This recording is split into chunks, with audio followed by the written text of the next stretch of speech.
नाम है आपका? अनीता। आपके आदमी का क्या नाम है? हमारा स्वामी जी का नाम धनंजय गुप्ता है। धनंजय गुप्ता। कहाँ घर पड़ेगा? उकछी। उकछी कहाँ है?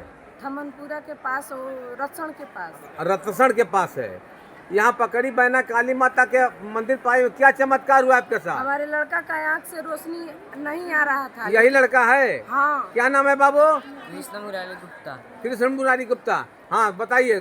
तो पहले आँख से पहले नहीं दिखाई दे रहा था, नजदीकी का, अब दूरी का भी दे रहा है। अच्छा, कहाँ कहाँ इलाज कराई थी आप? बलिया बनारस। बलिया बनारस इलाज कराई थी? हाँ। और यहाँ से आप क्या ले गई थी? फाकिया गोली तेल।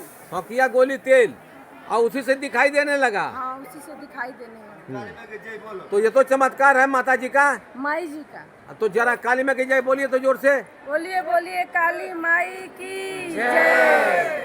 बोलो बोलो काली माई की जय। बोलो बोलो काली माई।